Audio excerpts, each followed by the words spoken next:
fear here has these two sides. It's what puts you face to face with your mortality. But it puts you face to face not with your mortality. It puts you face to face with the misunderstanding that mortality doesn't belong to you. That mortality only belongs to the body, which comes and goes, comes and goes, comes and goes, you see? Whereas as a soul, as a spirit, you have no beginning and no end.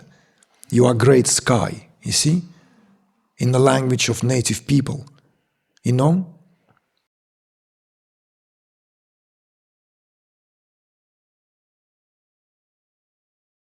In my whole life, since I can think, I feel fear. Fear of life, fear of people, fear of closeness. I feel it's deep in my body, and it's also great suffering for me.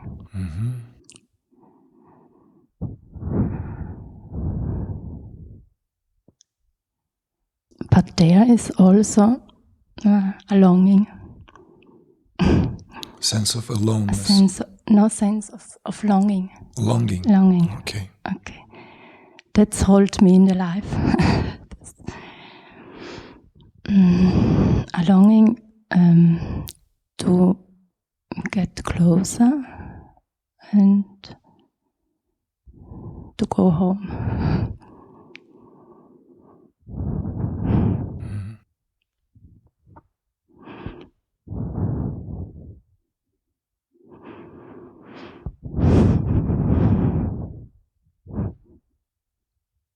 I understand very well.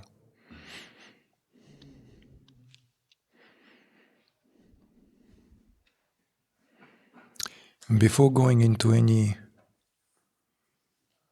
examples, perhaps, which might be helpful, and these are personal examples from my own life, I'd like to speak to the fundamentals. So fear, right? That fear.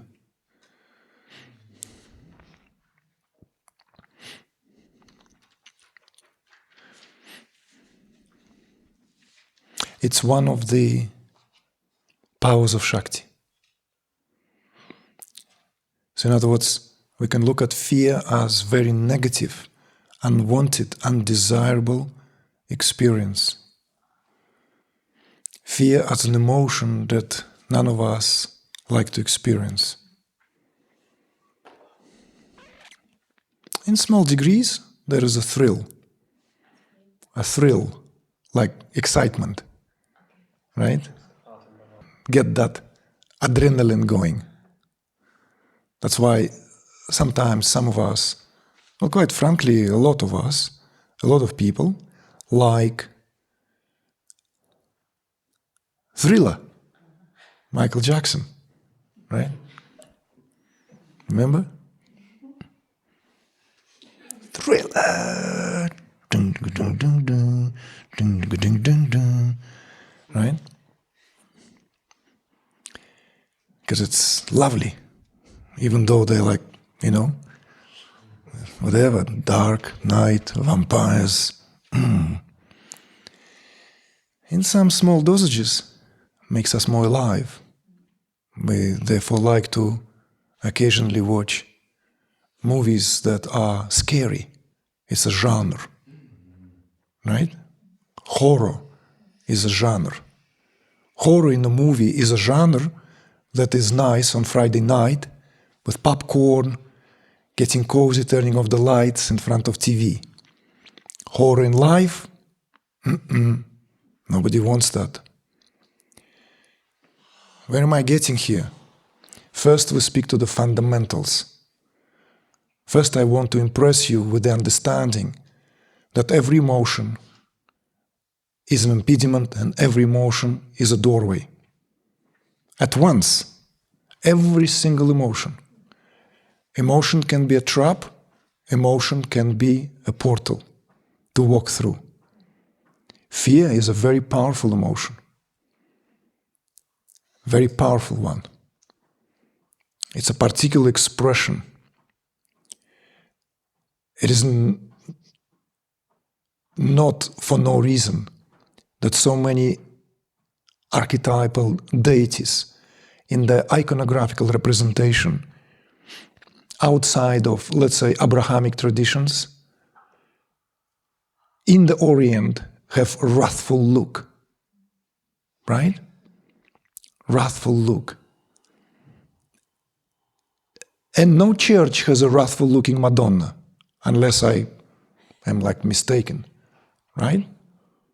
Madonnas all made look angelic, or at least palatable to the eyes, invoking different emotions.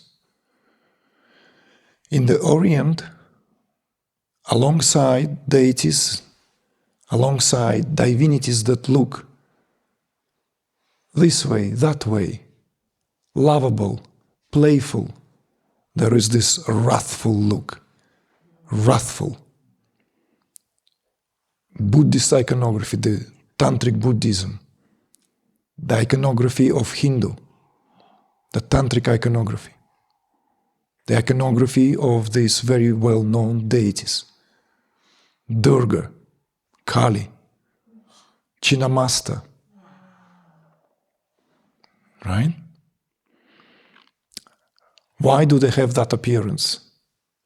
Because it's a certain power, it's a certain force, that Shakti that they represent, the archetypal force. So fear here is what could drive us insane, and fear is what could set us free. It depends how we understand this, and if we are willing, open, and courageous enough to face it and work with it. Sometimes even invoke this as a power of transformation. Because that's what Tantra is purportedly, notoriously, is famous for. So, fear here is not something that what we then apply to people who commit extraordinary acts of chivalry. You know that term in English? Chivalry, courage. Not because they are free of fear, it's because they were able to rise above fear. No hero is fear-free. It will be incorrect. Fearless doesn't mean fear-free. This is the semantics, but subtlety of the language. One is fearless when one is not backing off in the face of fear. But fear is fear. There's no way out of it. There's no way to dodge it. We could say that even the greatest of the warriors have encountered and had to face this at whatever hour. But what makes them into then archetypal characters in a shared, let's say, law, in a shared law of human consciousness, of history, shared history, is because they were able to face fear and still not waver, because they understood what they need to do is what they are for here. So, in the pantheon of all these deities, the way and the malleability of how goddesses are able to transfigure their appearance and their influence in accord with how it is being met in terms of the power they exert. And it is very well known that the fearsome appearance of Kali, there's nothing friendly about that iconography. I mean, nothing friendly about it, right? And at the same time, there is this also understanding that beneath that appearance and what this appearance represents and why that appearance is there in the first place, iconographically, is not to instill fear. It's to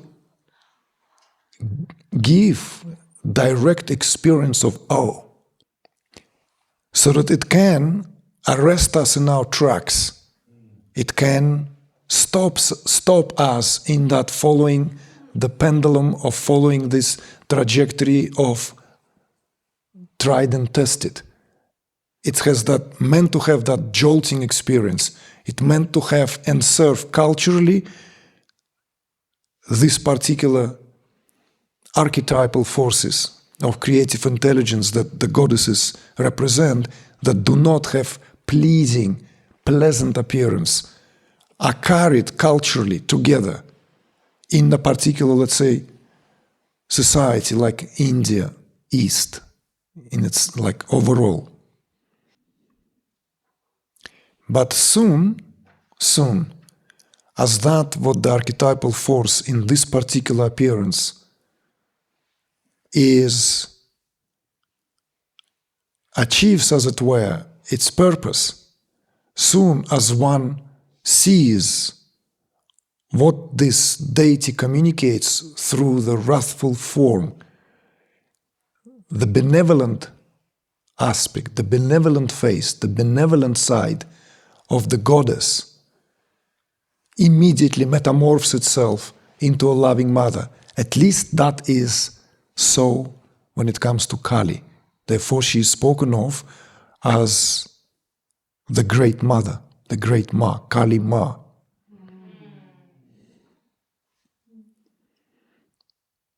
She devours her children. Nothing could be more horrifying.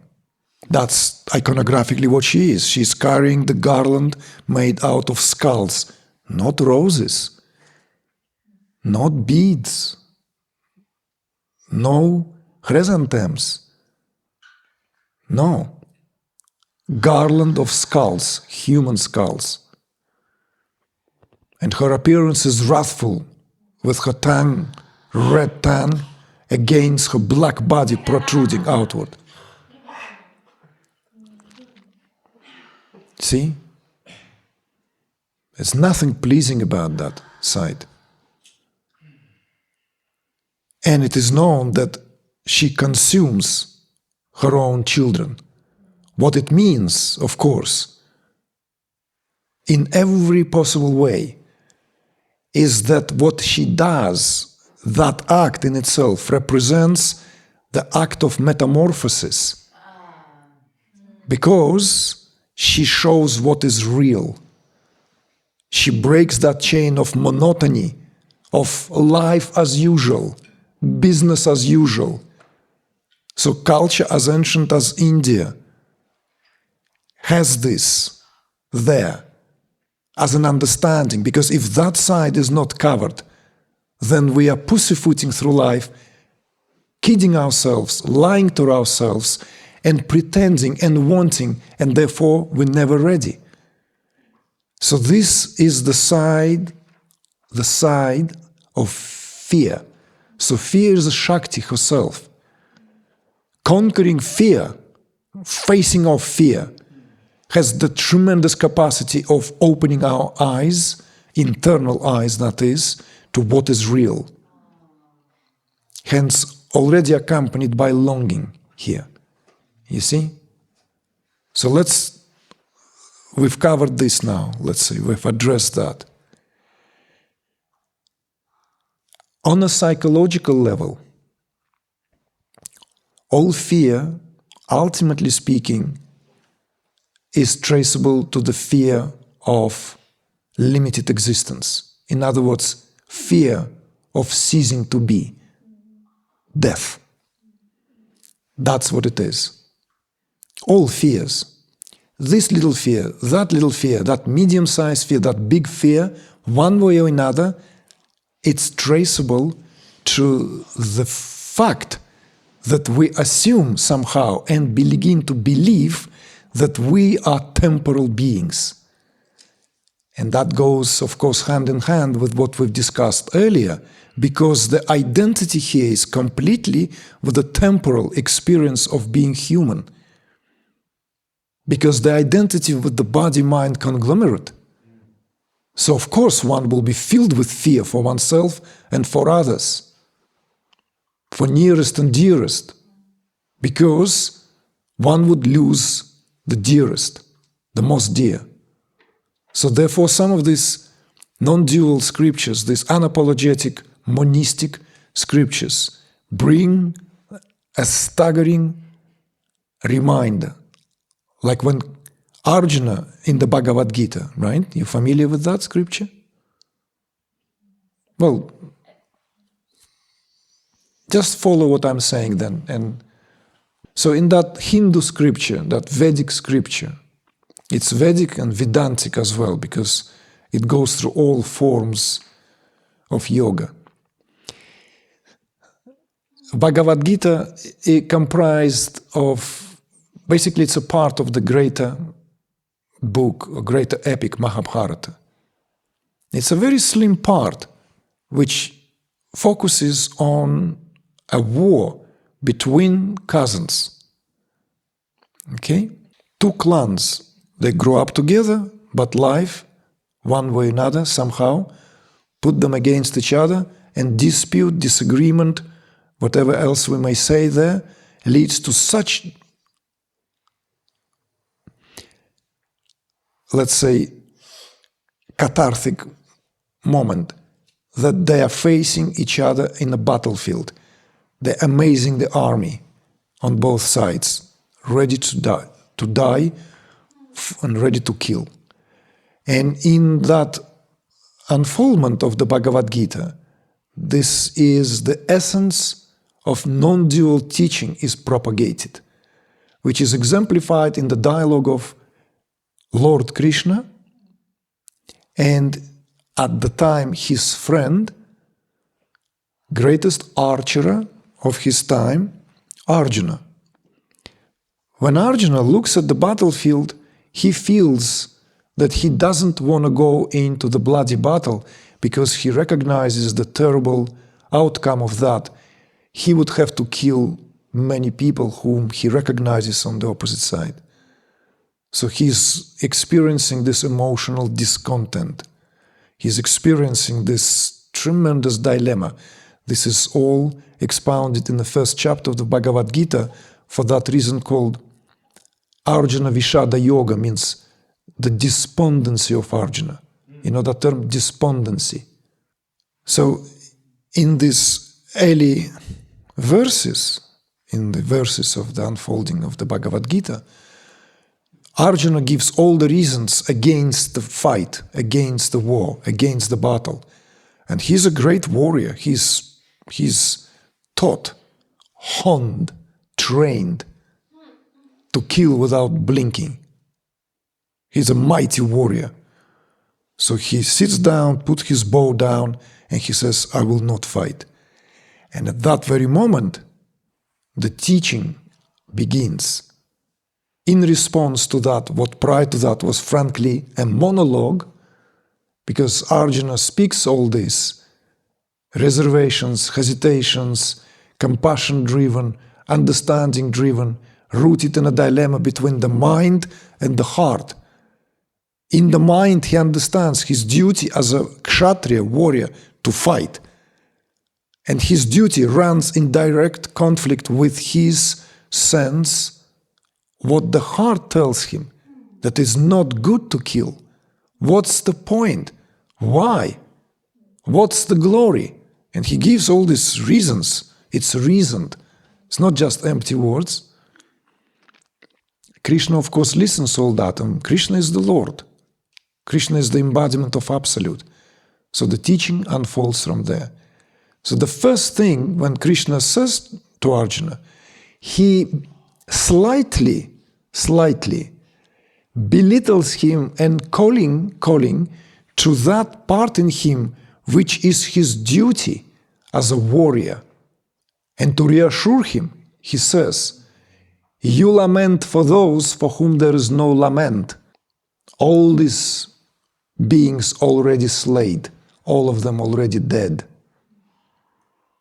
You are just a vehicle in the hands of destiny. Do not assign. So the teaching unfolds from there, you see? And what it does, you see what it does?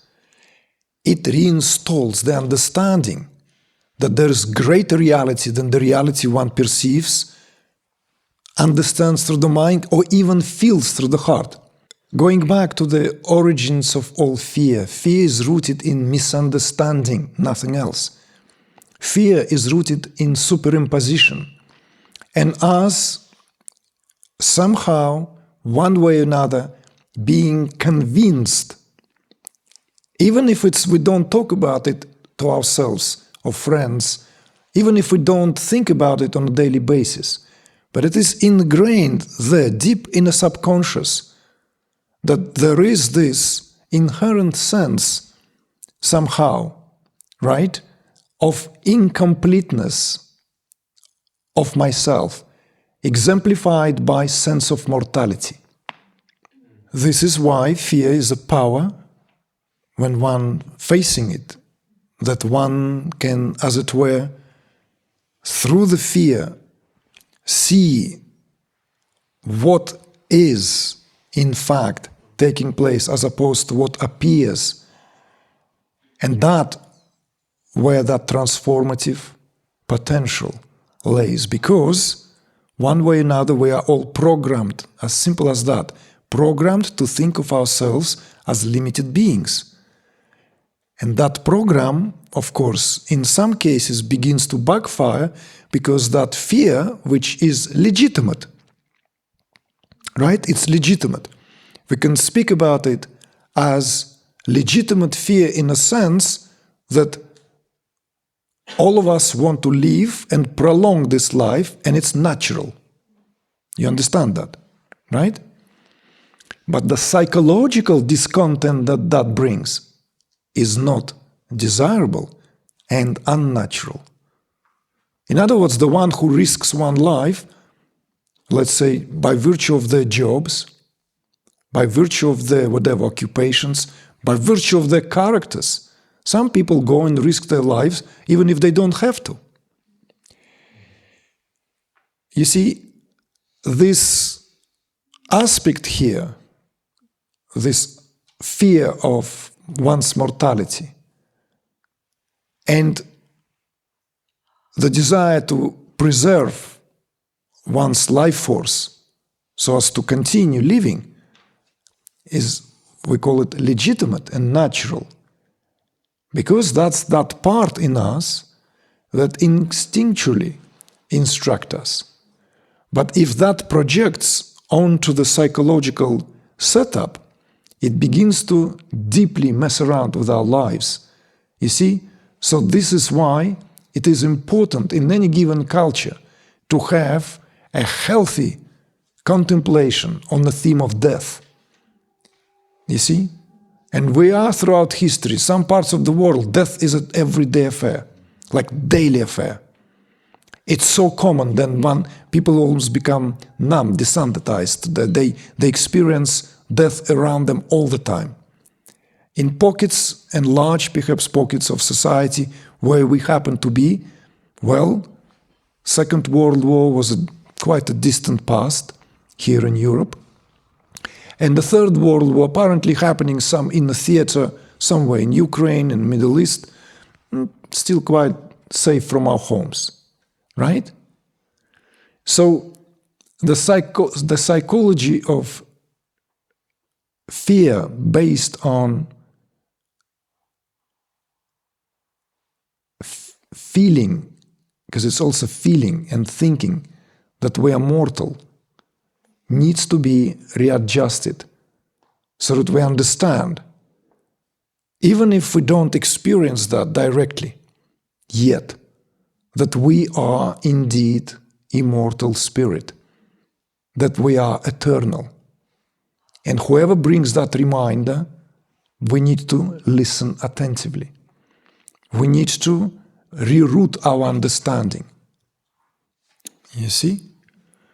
So once that part is relaxed, right, that tension there, then it, as it were, seeps through to all kinds of fears, because the root cause of fear is addressed.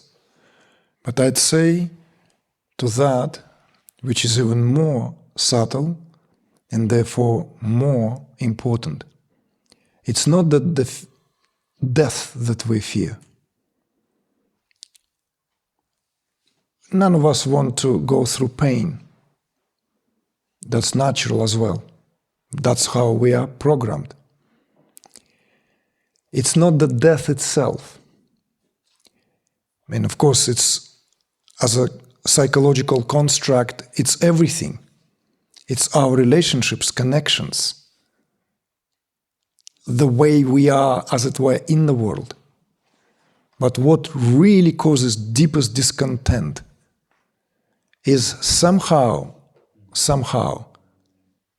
feeling as if we are temporal, where we are knowing at the deepest level that we are not. So this is the connection. So in other words, it's not even the fear of death per se, it's the fear of non-existence. It's non-existence. That's what's the cause of fear. You see? And the one, perhaps, and only true remedy to that is to understand or contemplate on the fact that we never had any existence of our own. Our existence is always borrowed. See? We don't have existence to begin with. You see the loop here? In our culture, in our kind of shared setup, this is a very common. What you're experiencing is not uncommon at all. You are not alone. Majority of people live from that level. Some have the courage to admit them, others covering it up, powdering it, putting a makeup on it, literally, metaphorically, just to avoid. Others, like yourself, feel to the core of it, you see? Do you understand that? You see, so it's very common. I'll give drastic example now, something which can be kind of like, in cultures, those cultures that live much closer to the environment, this is very important. They never had in their civilizational goal to subjugate the environment. For example, Mongols back in the day, or Native Americans, right? There was no attempt to, at least for a considerable period of time, to settle down. These are nomads, they move with seasons, they move with whatever that, right? It's a very different kind of approach and attitude. And of course, society would have to be tough. How else one can live in direct communion with nature, if not tough, right? Not building solid walls where one can feel safe and then and create all that emotional porridge out of ni, na. Life is like that, and therefore the belief system is like that as well. Among the Mongols, in particular, Asiatic people, there's this term, great skies. Great skies, you see? There's a Mother Earth, right?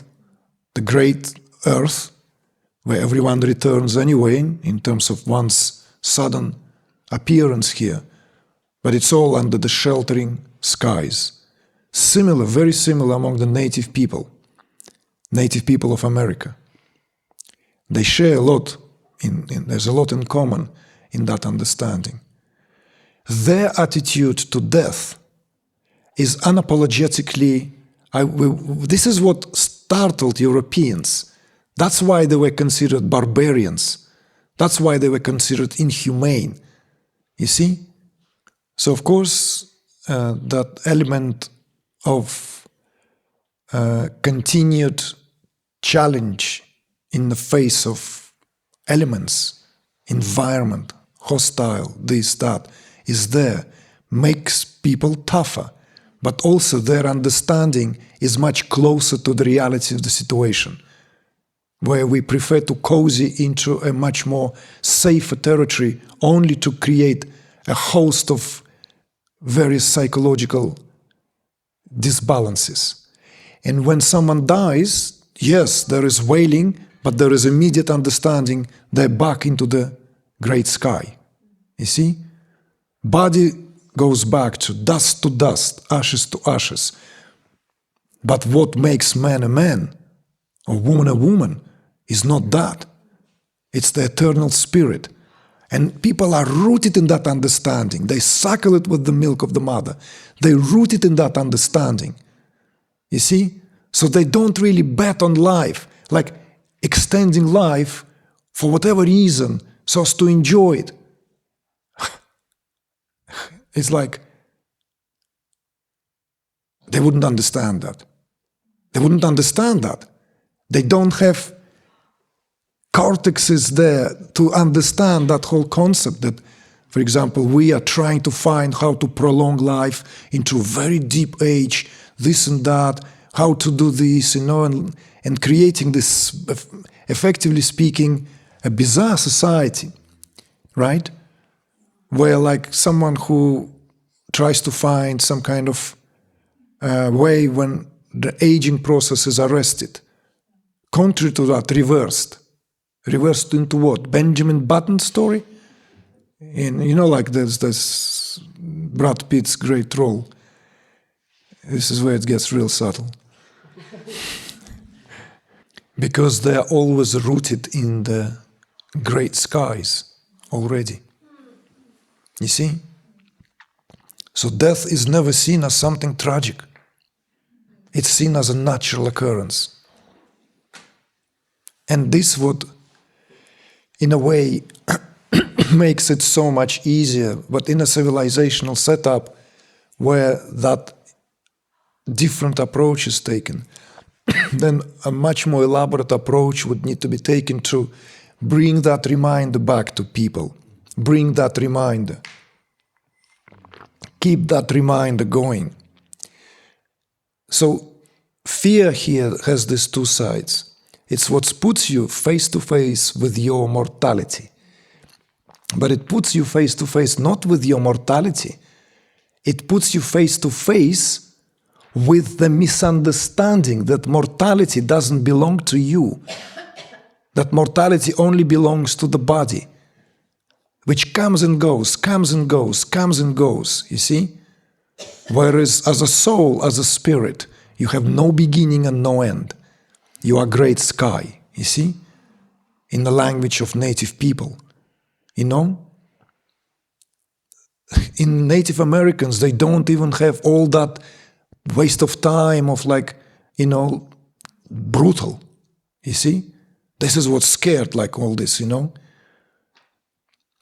Mongols, their attitude, they were not interested in religions. Not interested in any religions at all.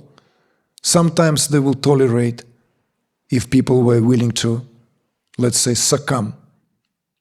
They didn't burn purposefully temples, pagodas, and so forth, like purposefully, Like in many religious wars, the first thing is to destroy the sacred abode of your enemy. With Mongols, it was not like that. There is quite an interesting, the best book I consider by that author, Peter Kingsley, the arrow that's waiting to pierce you. As far as I'm concerned, he still took the wrong end of the stick there when he tackled that theme. But it's an extraordinary insight, wherever he got it from, of giving us an alternative perspective on this entire campaign that Mongols carried out, as if to try to bring some great reminder to the cause of Western civilization, which already departing from where we're supposed to be rooted and building on a shaky grounds. I'm just bringing this as an example, that's all. So my encouragement for you is simply to acknowledge that fear and see beneath that fear.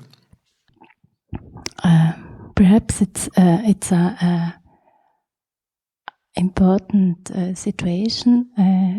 When I was 5 years old, I saw directly the death of my brother, and since this situation, it's this fear.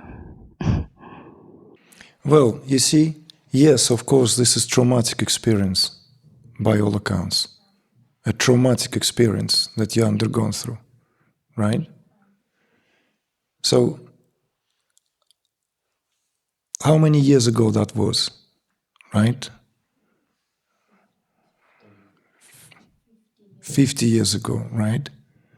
So, hopefully you had the chance to reconcile that, to find answers, to look for answers. You see? Like, where is your brother? What happened? This, that, all these questions come. What happened to when our loved one dies, under whatever circumstances? Accident, illness, a crime, right? So, looking for a justification of living in fear because you went through traumatic experience is a subtle cop-out of what in fact is taking place. And in the majority of people, that's what we do. You see? We feel that because it's like the fear or depression or anger or whatever repression we experience in life is on account of something happened to us at a certain point and traumatize us. And we carry this trauma now, which doesn't allow us to live life to the fullness. There is a tremendous part that is true and valid. But whenever it is used as a justification, is a complete and utter wrong approach. So, okay, you go to the priest, right? You go to the priest and you confess, and the priest will tell you, well, we'll try to console you, depending on his skills, right? Level of understanding. So the soul of your brother is with God, right? And this is the state of affairs.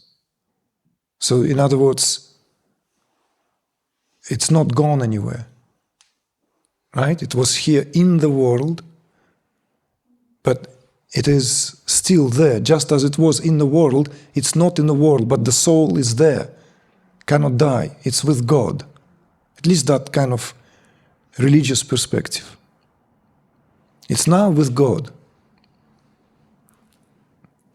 With great sky, right? It merged with great sky. Now it's with God, whatever, Christian God, whatever, right? The soul returns to its abode. You see? So that's where the emphasis is, and understanding and reconciliation. But if instead the emphasis is on what we experienced, and forgive me, please. I'm saying that not to without slightest intention for being insensitive, but sometimes out of stubbornness, we prefer to hold on to the narrative of whatever caused a traumatic experience, because that's what keeps ignorance in check, or ignorance in place, instead of cutting this through to the reality of the situation and walk free. You see? So in other words, it becomes as the justified reason for avoidance, avoiding the real cause. You see? Like so many times, traumatic experience of losing loved ones, this and that, let's say in circumstances where we feel literally as victims of, like of life. And the most important here is to understand that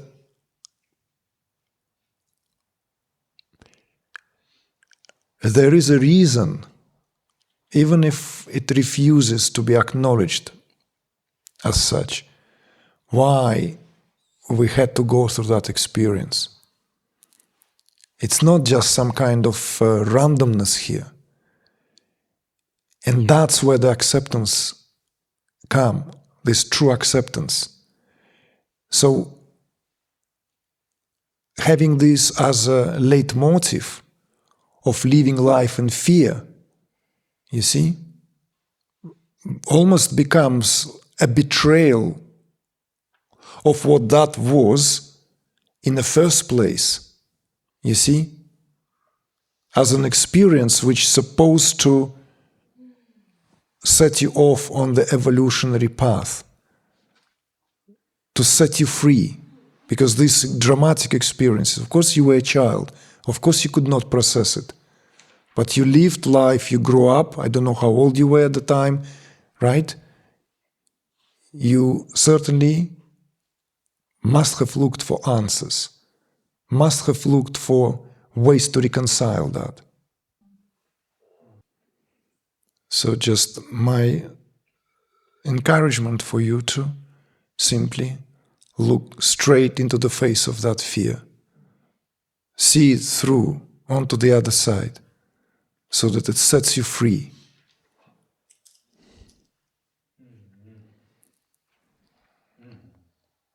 Okay?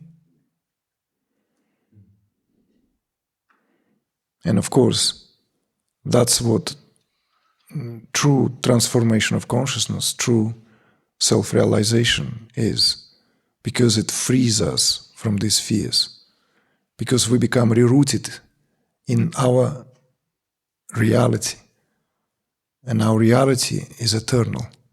We are eternal, give or take, at all levels.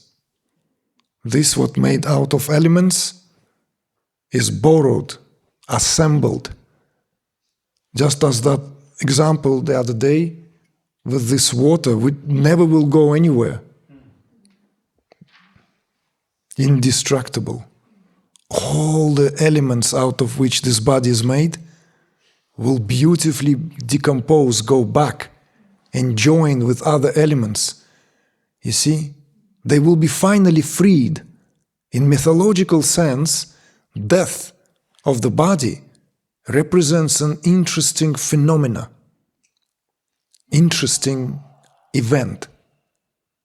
What is assembled here to pretend will be temporarily given freedom.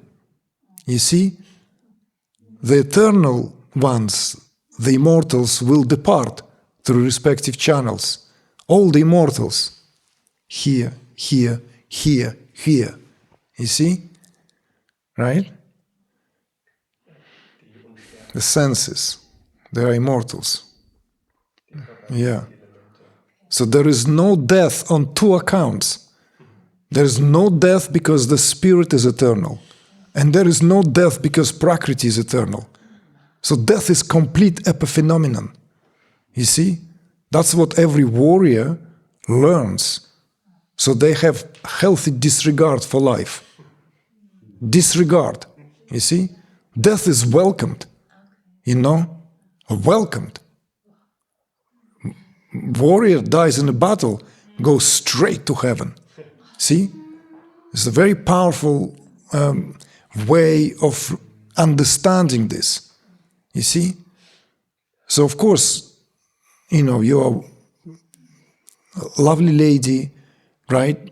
You live in Switzerland, right? Not exactly in Mongolian steppes in the yurt, riding horses and, milking horse for horse milk and, that kind of like, man, you and your examples, can you please start talking to what is happening here? I'm just kind of giving self-assessment. So,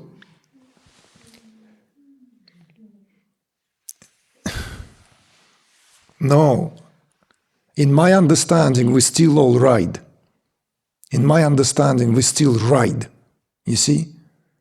Archetypal forces live in us. Mythical beings live through us. We have to assemble. Who said that? Right? Who said that? I forgot the author.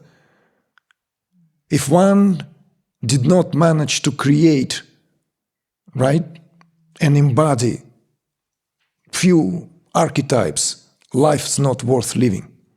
It's not real life. See? Yes, our life may be very measured, very simple, very simple. But there will come moments in life when we will have to get up and be ready, literally like that. Get up and be ready.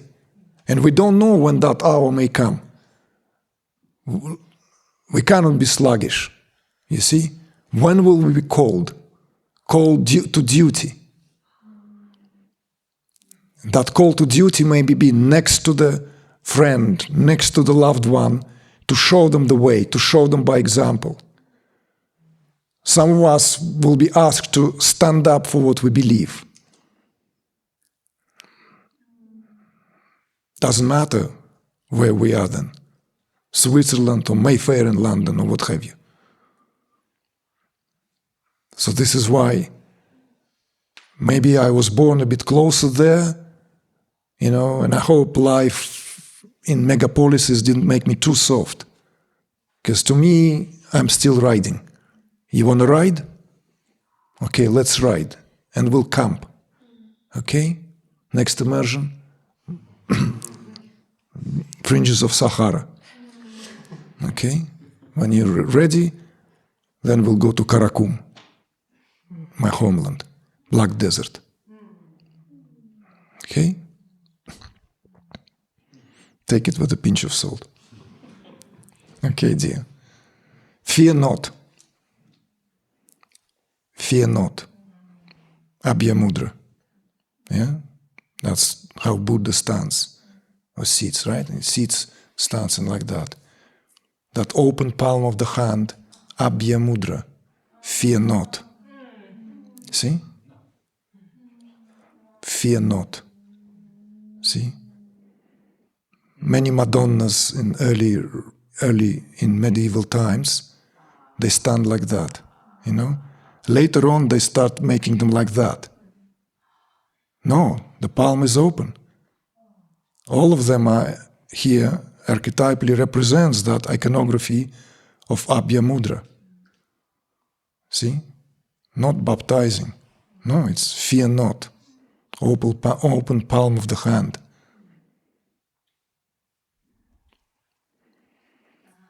You are fearless. And that power lives through you as you. And it is for a reason why you're here.